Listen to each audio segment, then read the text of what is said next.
And the Mail carried this image, which is of the cleanup operation in the foyer. So we've got paramedics tending people who are prone on the floor. There appears to be a lot of blood around. This is the comment the Mail has in its article, and I encourage people to go and read it. It says a US intelligence official said the bomber used was so big and sophisticated, including materials hard to obtain in Britain, that it was almost impossible to see he didn't have help. So all of a sudden, Greater Manchester Police simply telling the Americans what they're up to, but here we've got more information. It was a big, sophisticated bomb, including materials hard to obtain in Britain. Other reports are saying actually that it was the same explosive used in Paris. So it's almost like the debate has gone clear of British intelligence services and is now being worked on by the US. Nobody in control. This appears to be a shambles, but we could ask, when did Britain's police start working hand in glove with US intelligence agencies? What I want to just bring in here, and I would like some answers to this, a big sophisticated bomb that killed 22 people. I was very interested that behind these workers is a very long length of strip light. This will be fluorescent tubes without question. No damage. I don't see any damage, and I'm very puzzled. So we recognise a bomb has gone off here, but could somebody please give us some help with why there is no physical damage to the building? But of course, we had lots of comments from eyewitnesses. What surprised me a little about some of the comments from eyewitnesses was that they were describing seeing bodies and so on, but it was all kind of sterile.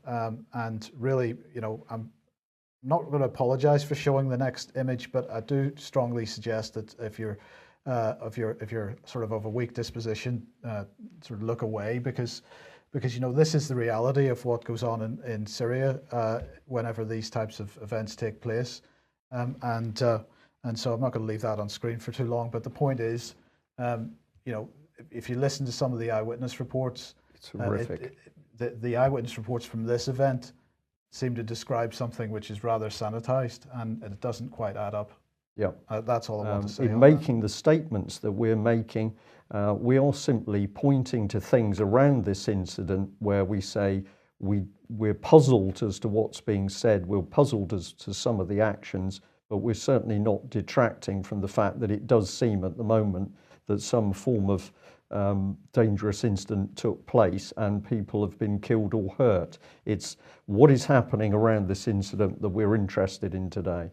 And one of those other incidents was this, because this was being pushed out via Sky News. It was obviously on CBS, but it was being pushed out via Sky News. And it appeared to show people running away from the scene. And yet what we have here within the building, it seems, is, what are these supposed to be parents of young people that are at the concert, standing around, hands on hips, some people filming with cameras. I'm sorry, but in a terrorist incident, the building is in the process of being evacuated. Yeah. You do not have people standing around like this, Brian. Yeah, there are so many things about this, Mike, which I find strange. One of the things that I was curious about is what instructions was this audience given? And this morning we discovered a clip which had the audio. You could hear the tannoy going, and a man was saying, well, don't bunch up, don't run. That was all normal sorts of instructions, but the music was continued to play in the background. So at a time when you would want an absolutely crystal clear means of addressing people and giving them instructions and calming them down, they continue to play the music and say more or less there's not a problem, when in fact there was a major incident. And I know there are many Americans in this country, but I found it very strange. It was an American, to me, it was an American voice that was speaking out. Yeah, it certainly was. And of course, the important thing to take on board, it was the foyer area where we're told an explosion took place. But I find it interesting, Mike, that when an explosion, just hold that on screen for a second, sure. when an explosion takes place, a suicide bomber in the Middle East, then the BBC, the mainstream media, they want to show us the graphic pictures of the bodies, they want to show us the devastation. But so far we have seen no video evidence of the bomb going up. All we're able to see are clips of people's phones, which in fact capture the sound of an explosion.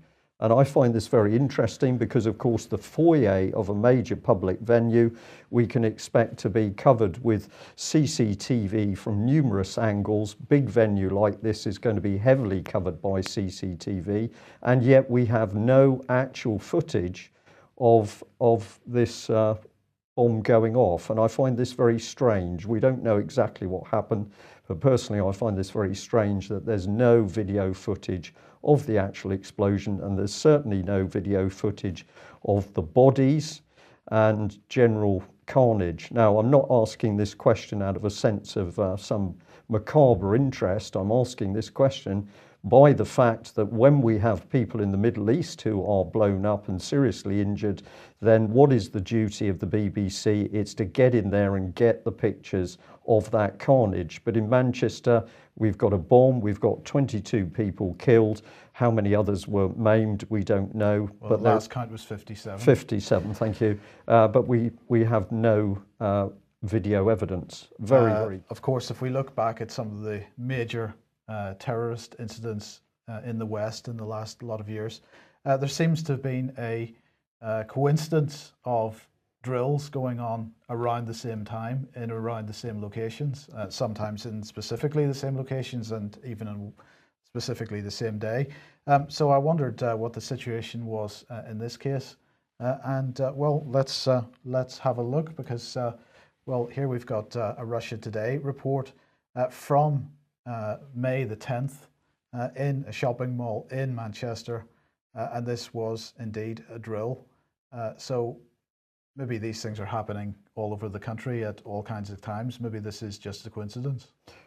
Just a coincidence. Maybe it's just a coincidence, but isn't it fascinating? It takes, once again, Russia Today to start to put some of this information in front of the British public. No, I'm going to say detached, a sort of staying detached analysis by the BBC.